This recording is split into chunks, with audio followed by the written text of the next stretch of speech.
ఐటీలో ఎంట్రీ కావాలా? Trainee software engineer గా అజా కోడింగ్ ట్యూటర్ లో 2 వీక్స్ ట్రయల్ పీరియడ్ లో వెంటనే చేరండి.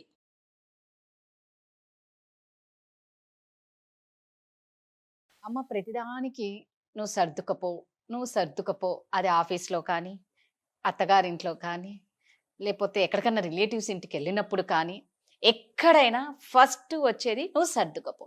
నిజంగా సర్దుకపోవడం అనేది ఎంతవరకు కరెక్ట్? అంటే ఎలాంటి విషయాల్లో సర్దుకుపోవాలి? ఎలాంటి విషయాల్లో సర్దుకుపోకూడదు? సర్దుకుపోతూ ప్రాణాలు పోయిన వాళ్ళు కూడా చాలా మంది ఉన్నారు. అవునండి. దానికో లిమిట్ అనేది ఉంటుంది. ఎంతవరకు సర్దుకుపోవాలమ్మా? ఎలాంటి టైంలోనే సర్దుకుపోవాలి? అంటే లైఫ్‌లో సర్దుకుపోవడం అనేది మనము అకార్డింగ్ టు ద సిట్యుయేషన్ అండి. ఓకే. సపోజ్ ఒక హౌస్ వైఫ్ ఉంది. వాళ్ళ హస్బెండ్ ఓన్లీ నెలకు ఆయన జీతం 50,000. ఓకే. సో, ఆ 50,000లోనే ఆమె సర్దుకొని సంసారం నడిపించాలి. ఓకే. లేదు నాకు 50,000 సరిపోవు, ₹1,00,000 తీసుకురమ్మంటే ఆయన వెళ్ళి బ్యాంక్ కన్నాలేయాలి. అందుకని అందులో కంపల్సరీగా సర్దుకోవాలి. నా భర్త ఎంత సంపాదిస్తున్నాడు? నా బడ్జెట్ ఏంటి? నేను ఏది అవసరమైతే ఖర్చు పెట్టాలి? ఇది అవసరం ఉందా? లేదా? అనేది అది సర్దుకుపోవడం. ఇంకొక సర్దుకుపోవడం ఎలా ఉంటదంటే, ఇప్పుడు సపోజ్ ఎవరో వెళ్తున్నారు. ఇద్దరు ఫ్రెండ్స్ వెళ్తున్నారండి. ఎక్కడికో వెళ్తున్నారు. కార్‌లో వెళ్తున్నారు. వెళ్తూ ఉంటే నేనేమంటానంటే, అసలు యాక్చువల్‌గా నలుగురే కూర్చుంటారు. డ్రైవర్‌తో పాటు 5 మంది అనుకోండి. With great difficulty. నేను చెప్తాను, నేను కూడా మీతో పాటు వస్తాను అని అంటాను. అంటే అప్పుడు నేను మీతో పాటు రావడానికి మీరు కంఫర్టబుల్ అవుతే మీరేమంటారు, పద సర్దుకుందాం ఏముంది, నువ్వు సన్నగా ఉన్నావు నా మీద కూర్చో, లేకపోతే కాసేపు ముందు కూర్చో వెనక కూర్చొని సర్దుకుంటాం. అదే మీరు కంఫర్టబుల్ లేరనుకోండి, లేదండి ముగ్గురికే సరిపోతుందని చెప్తారు. ఆ సర్దుకుపోవడం అనేది ఎట్లాగంటే, మీరు కంఫర్టబుల్ ఉండడానికి నేను అన్‌కంఫర్టబుల్ ఫీల్ అవ్వకూడదు. కరెక్ట్. దట్ ఈస్ కాల్డ్ సర్దుకోవడం. ఎప్పుడైనా సర్దుకుపోవడం అనేది జీవితంలో మనము బాధపడుతూ సర్దుకొని ఉండాల్సిన అవసరం లేదు. సో, మీరు కంఫర్టబుల్‌గా ఉంటే సర్దుకోండి. ఒకవేళ మీకు ఇబ్బందికరంగా ఉంటే ఖరాఖండిగా వీలు కాదు, ఇది చెయ్యను, నేను సర్దుకుపోను అని చెప్పండి. సో, అట్లాగే ఫ్యామిలీస్‌లో అత్తగారితో కానీ, లేకపోతే ఇంట్లో భర్తతో కానీ ఎంతవరకు సర్దుకుపోవాలో అంతవరకే సర్దుకోండి. మీ లిమిట్ దాటేసి ఇంకా నా వల్ల కాదు అనుకున్నప్పుడు మాత్రం సర్దుకోపోవద్దు. You have to raise your voice. Okay. బయటకు వచ్చేసేయండి అంతే. మీరు సర్దుకొని మీ ప్రాణాలు తీసుకోవద్దు, లేకపోతే వాడి చేతిలో మీరు చచ్చిపోవద్దు. సర్దుకుపోవడం అనే దానికి ప్రతిదానికి ఒక లిమిట్ ఉంటుందండి. సో, దానికి నేను ఇదివరకు చెప్పిన అకార్డింగ్ టు ద సిచ్యుయేషన్ మీరు సర్దుకుపోవాలా అనేది ఉంటుంది.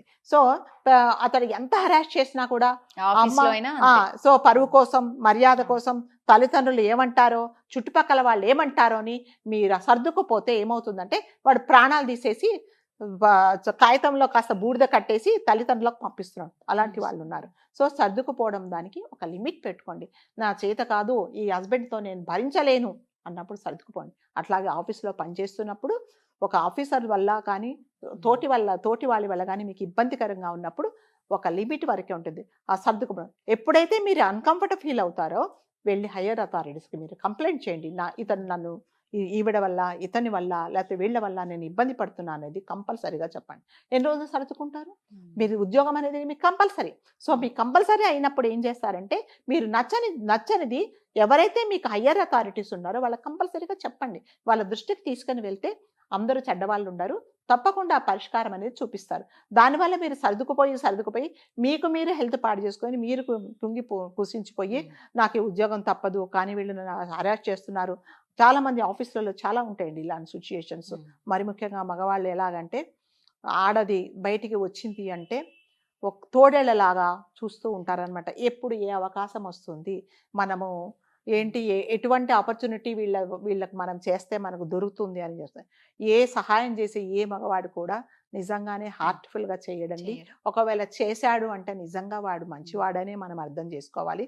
ఎవరైనా నిజంగా మనకు మగవాళ్ళు సహాయం చేస్తున్నారు అని అనుకున్నప్పుడు ఏం చేయాలంటే, నిజంగా అంటే మనం అడ్జస్ట్ అయిపోకుండా, వాడు విచ్చివేషాలు వేయకుండా ఒకసారి వాళ్ళ ఫ్యామిలీకి వెళ్ళి వాళ్ళ భార్యతో మాట్లాడేసి, వాళ్ళతో మీరు కంఫర్టబుల్గా అండి, వాళ్ళతో ఫ్రెండ్షిప్ చేయండి.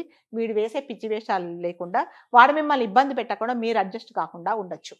సో, అలాంటిది కూడా ఉంటుంది. కానీ సరే వీడేదో నాకు సహాయం చేశాడు కదా, అని చెప్పేసి మీరు అడ్జస్ట్ అవుతే లాస్ట్కి మీ జీవితానికి ముప్పు తీసుకొచ్చే పరిస్థితులు కూడా ఉంటాయి. అందుకని అడ్జస్ట్మెంట్ అనేది మీరు కంఫర్టబుల్గా ఉండేంత వరకే అడ్జస్ట్మెంటు.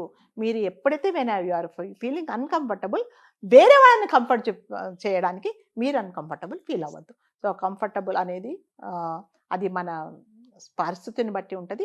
అడ్జస్ట్మెంట్ అనేది కూడా అంతే. ప్రతి దాంట్లో జీవితంలో నిజంగా అడ్జస్ట్మెంట్ అనేది కంపల్సరీ, కానీ దానికి ఒక లిమిట్ ఉంటుంది.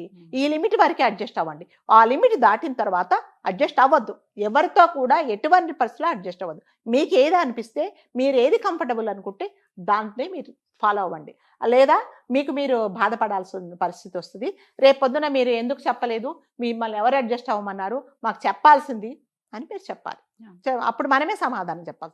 కాకపోతే ప్రతి దాంట్లో కూడా అడ్జస్ట్మెంట్ అనేది, మీరు బస్సులో వెళ్తుంటారండి, సీట్ ఉంటుంది, దాన్ని కొంచెం పక్కకుంటే సర్దుకుంటారంటే సర్దుకుంటాం. సో అది దానివల్ల పెద్ద మనకేం మీరైనా నేనైనా 10 నిమిషాల్లో కూర్చుంటాం. బస్సు మనమేం కొనుక్కోలేదు. అట్లాంటి దాంట్లో తప్పకుండా అడ్జస్ట్ అవ్వాలి. అంటే మనం కంఫర్టబుల్, కాసేపు 2 నిమిషాలు సర్దుకుంటాం, కూర్చుంటాం, వాళ్ళు వెళ్ళిపోతారు, అంతే. అలాంటి వాటిలో సర్దుకోవచ్చు. కానీ జీవితంలో సర్దుకుపోవడం అంటే అది కంపల్సరీ ఏమి కాదండి. మనం కంఫర్టబుల్ ఉంటేనే సర్దుకోవాలి, లేకపోతే సర్దుకోవద్దు. ఇప్పుడు మరి ఎలా అంటారు, సర్దుకుపోవడం అనేది మనం ఫస్ట్ నుంచి పిల్లలకి కూడా చిన్నప్పటి నుంచే నేర్పించడం ఇంపార్టెంటా? అవును, ఇంపార్టెంట్ అండి. సో ప్రతి పిల్లలకే కాదు, మనం కూడా నేర్చుకోవాలండి. జీవితంలో కొన్ని విషయాలలో కంపల్సరీగా సర్దుకోవడం తప్పదు. సో మీరు ఇది వరకు చెప్పినట్టుగా సపోజ్ ఏదో ఉంటుంది, ఈరోజు నాకు ఒంట్లో బాగలేదమ్మా, నేను ఈరోజు కాస్త ఓన్లీ ఇడ్లీనే చేశాను, ఇంకా వేరే చేయలేను, ఇడ్లీ తినేసి నువ్వు సర్దుకో అంటే సర్దుకోవాలి కమ్మా. ఎందుకంటే అమ్మకు ఒంట్లో బాగలేదు, ఓకేనా? దాంట్లో సర్దుకుంటే మనకు వచ్చేది. ఎందుకంటే ప్రతిరోజు మీకు అన్ని రకాలు చేసే తల్లి ఇవాళ చేయలేదు అంటే ఆవిడ ఒంట్లో బాగాలేదో, లేకపోతే టైం లేదో, కాబట్టి మీరు లేదు నాకు ప్రతిరోజు నువ్వు ఇదే చేస్తావు కదా, నువ్వు ఎందుకు చేయలేదు అని నువ్వు సర్దుకోకపోతే నువ్వు ఆమె ఆ కష్టం నువ్వు అర్థం చేసుకోనట్టే. అట్లాగే ఎప్పుడు పిల్లలందరూ స్కూల్లో, ఆటోలోనో, బస్సులోనే వెళ్తారు. సో వాళ్ళు కూడా సర్దుకొని కూర్చుంటారు తెలుసా, ఒకరు ముందుకు, ఒకరు వెనక్కు, తర్వాత ఒక డ్రైవర్ పక్కన అలా కూర్చుంటారు. పిల్లలకు అది సర్దుకోవడం అనేది కంపల్సరీ. ఎందుకంటే 10 నిమిషాల్లో అందరూ ఒకటే స్కూల్కి వెళ్తారు. కొన్ని విషయాలు పిల్లలకు కూడా మనం సర్దుకోవడం అనేది కంపల్సరీగా. పిల్లలు ఫ్రెండ్షిప్లో ఉంటారు, తోటి పిల్లలతో ఆడుతూ ఉంటారు, ఏదో ఒక మాట అటు ఇటు అంటారు. ప్రతిదానికి ఫైటింగ్ ఇది లేకుండా సర్దుకోవాలి. సరే ఏదో అన్నాడు కదా, వాడు అరిచి నువ్వు అరిచి. ఇంకొకటి ఏంటంటే పిల్లలు పోట్లాడుకుంటే ఈ తల్లిదండ్రులు పోతారు చూడండి, అదొక న్యూసెన్స్ అనమాట. పిల్లలు పోట్లాడుకుంటారు, వాళ్ళే కలుస్తారు. సో ఏం చేస్తారంటే వీళ్ళు పోతారు కత్తులు కట్టాలు తీసుకుని, ఓ అదా ఇదా అని చెప్పేసి.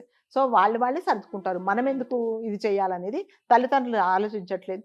పోలీస్ స్టేషన్ల దాకా వెళ్ళేసి కంప్లైంట్ల దాకా వస్తున్నాయి.